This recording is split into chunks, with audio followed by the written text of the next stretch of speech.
Sari from Sayo College of Management Studies. I am a student of second year Bachelor of Business Administration. My topic is how to start a business. So, one of the hardest part of starting a business is coming up with an innovative viable idea. After that, careful, savvy planning and execution of this idea are a key to true success. Here, I am presenting a list of steps to help you start your own thriving business. Number 1, conduct a personal evaluation. Means to look into yourself. Begin by taking a stock of yourself, your situation. Why do you want to start a business? What are your skills? What industries do you know about? Do you want to provide a service or a product? How much capital do you have to risk? Will it be a full-time or a part-time venture? Your answer to these type of questions will help you narrow your focus. This step is not supposed to divert you from starting your own business. To start a successful business, passion alone isn't enough. You need to plan, set goals, know yourself, know your strengths, know your weaknesses. How will this affect day-to-day operation? To figure out this, you could conduct a SWOT analysis on yourself. Answering this question about yourself and your ability isn't necessarily going to ensure you are successful, but it will get you thinking about your goals and about what motivates or inspires you. Use this time to make sure that you are matching the business you want to start to your personal inspiration. Number 2, analyze your industry. Once you decide on a business that fits your goals and lifestyle, evaluate your ideas, which means who will buy your product or service, who will your competitors be. You also need to figure out how much money you will need to get started. Your personal evaluation was as much a reality check as a prompt to get you thinking. There are a number of ways you can do this: by performing general Google searches, speaking to people already working in your target industry, reading books by people from your industry, and many more. If you don't have time to perform the research or would like a second opinion, there are people you can go to for help, like government departments and your local SBDC. So, step number 3 is evaluate your target audience. Not everyone wants to buy what you are selling. For your startup companies to be successful, you need to identify your target market. This is one of the first step of launching a startup company. If you don't have a clear target audience in your mind, your marketing campaign are going to cost you a fortune. You'll also have low conversion rate and your customer acquisition cost will be through the roof. Marketing to everyone and anyone is simply a waste of effort, time and money. Instead, focus your branding and marketing strategies on a specific group of people who genuinely have a need, want, or interest in your company. Cash in bank is obviously important for every business, but for a startup companies it's their lifeline. If your marketing campaign are unsuccessful, your startup is going to bleed money. So, what you need to do to identify a target market which will position your startup for success?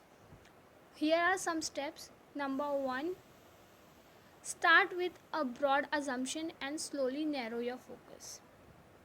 Don't start with a really narrow audience right away. Instead, begin with larger group that you assume may be interested in your brand. From here, you can slowly start getting more specific. Use few of the simple and general segment to get started, like gender, age, location. Second is analyze your competition. It's rare for people to come up with a product or service that doesn't already exist. While the idea for your startup may be somewhat unique, you will still be a part of an existing industry. Other people are already doing what you are trying to do. You have got to find out how to position your company within your industry.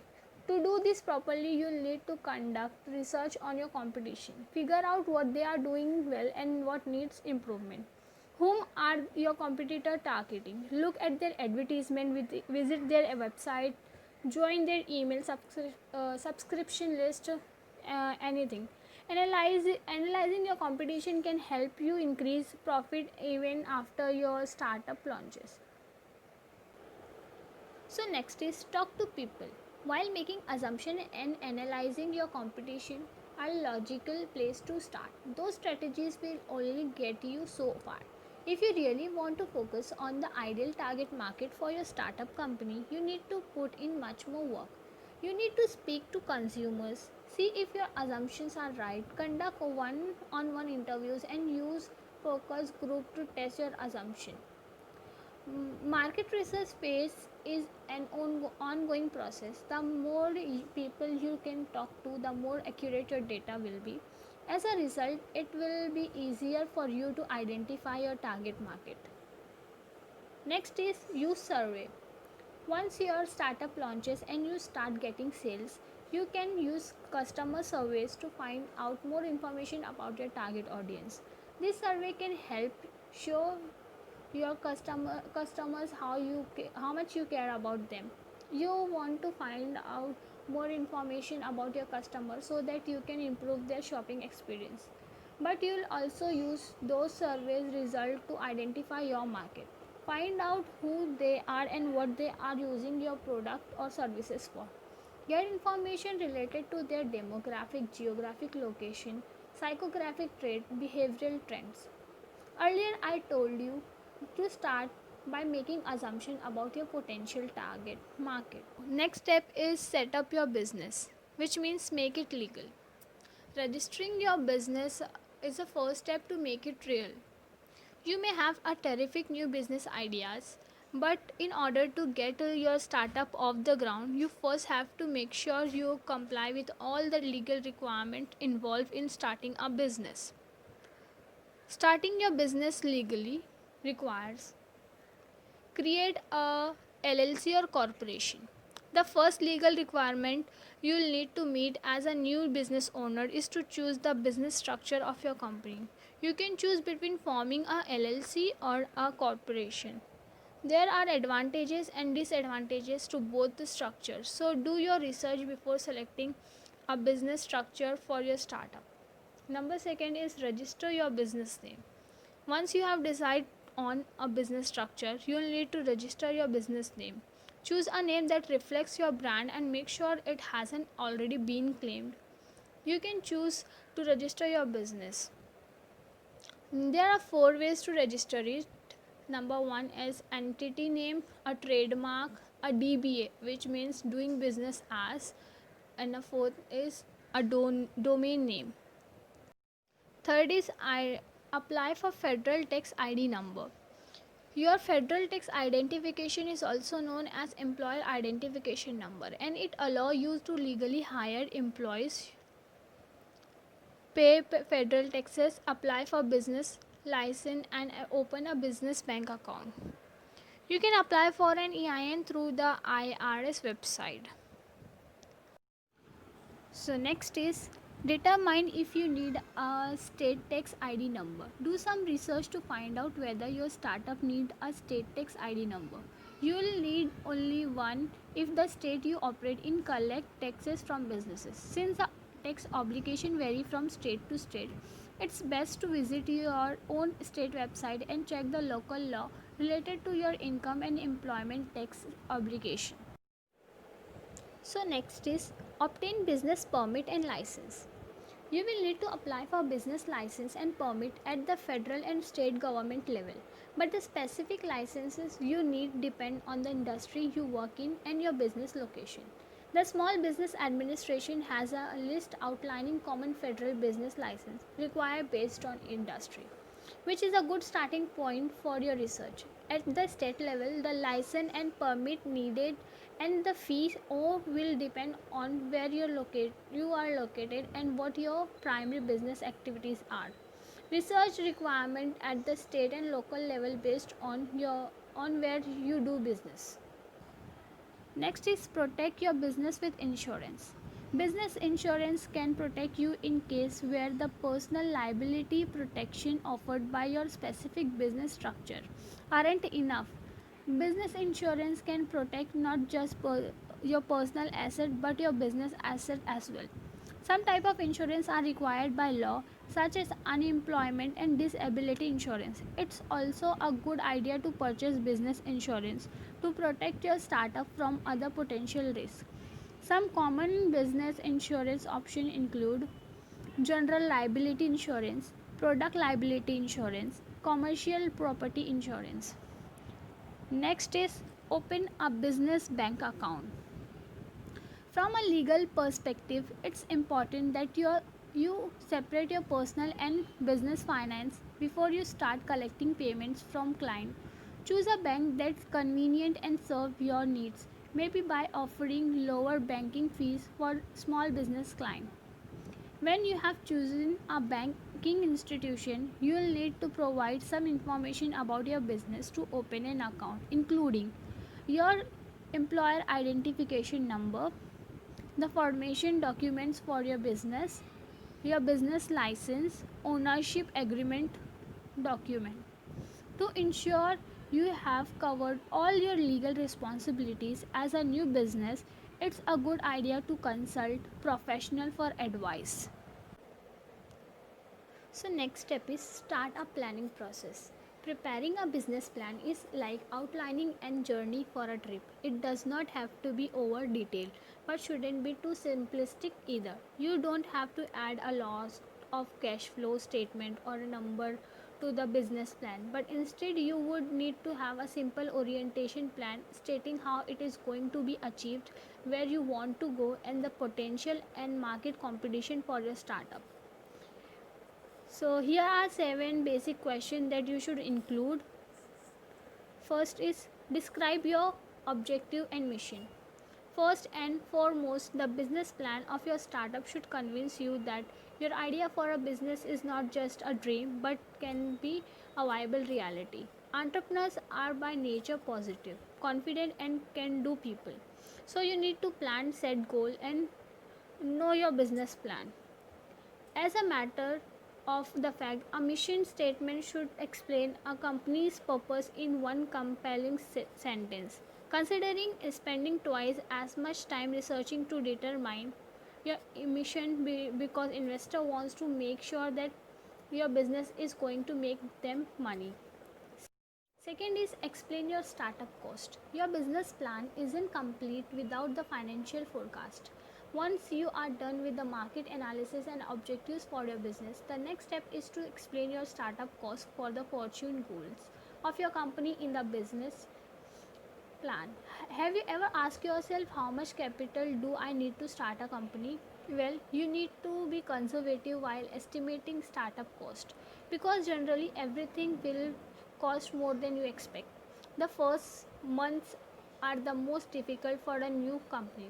Always include more in your forecast than your real number. Summarize each statement in a few easy to understand sentences, such as projected financial statements, including income statement, monthly cash flow, balance sheet, and annual cash flow statement in your business plan. Next is understand the competition.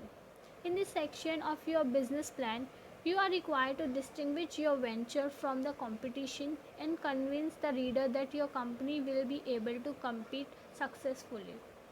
An investigation of a direct and indirect competitor with an assessment of their competitive advantage and how to overcome any entry barrier in your chosen market is the best way of understanding the competition of your product and services.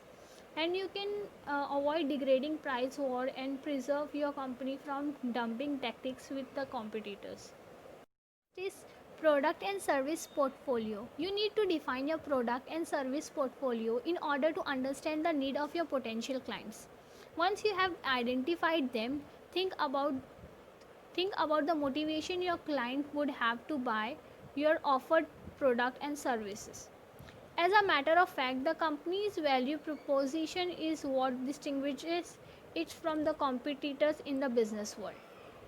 Expand upon your product and services, including features and benefits, competitive advantage, and if marketing a product, how and where your product will be produced.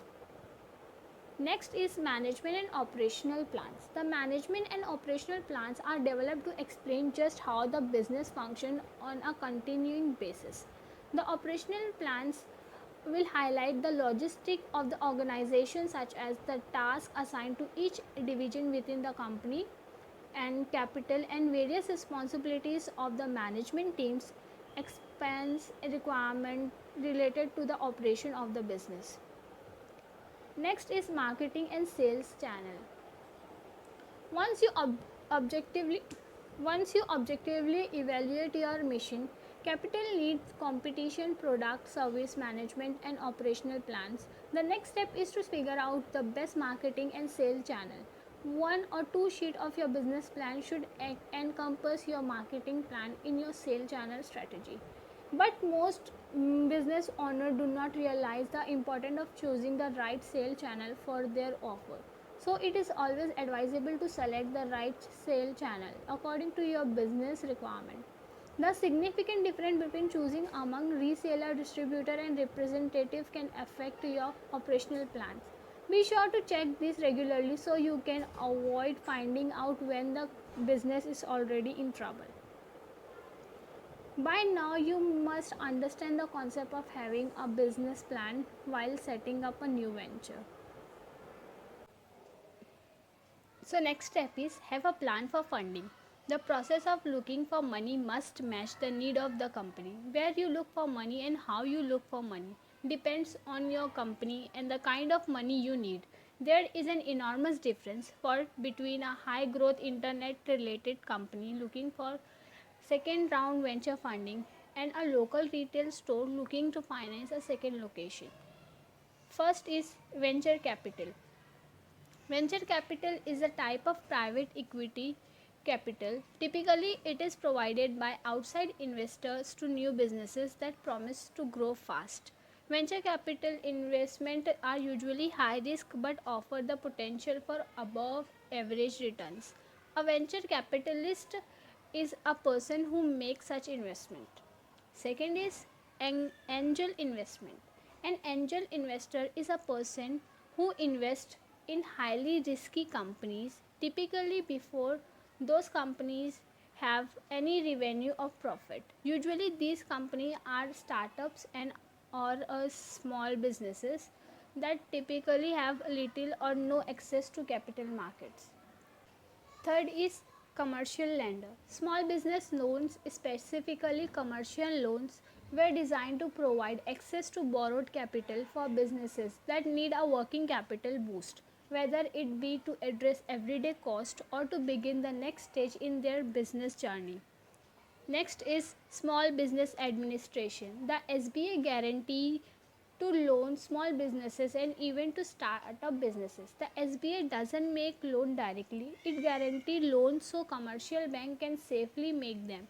They are normally applied for and administered by local banks. You normally deal with a local bank throughout the process of getting an SBA loan. So next step is set up your space.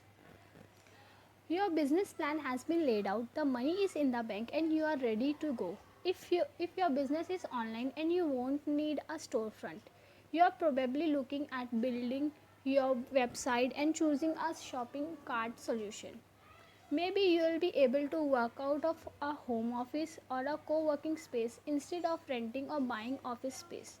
But if your business needs a dedicated brick and mortar location, there are many considerations. As you are thinking about where you want to set up shop, consider the following. First is price. Can you realistically afford to be where you want to be? If not, or if you are cutting it fine, keep looking. Second is visibility. Will people easily be able to find you? Will they see your promotions and offers? Are you in the center of a town or further out?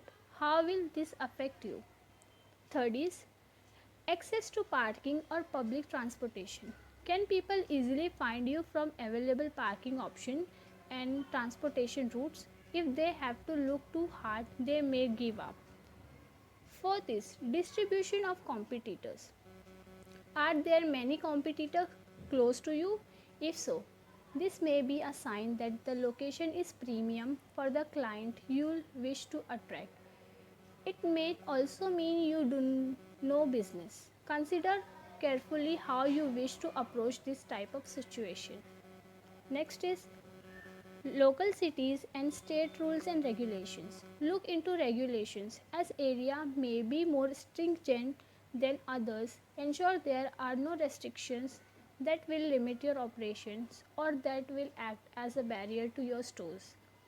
Your marketing will set the stage for the future of your store. It will set expectation, generate hypes, bring business in from day one and ensure that people know where you are and what they can expect from you. So last step is prepare for trial and error. Whether you are starting your first or your third business, expect to make mistakes. This is natural and so long as you learn from them. If you do not make mistake, you do not learn what to do less of and what to emphasize. Be open-minded and creative. Adapt, look for opportunities and have fun. The great thing about owning your own business is that you get to decide what you want to do and where you will grow. So those were the important steps you should take to start a new company or a business. Thank you so much.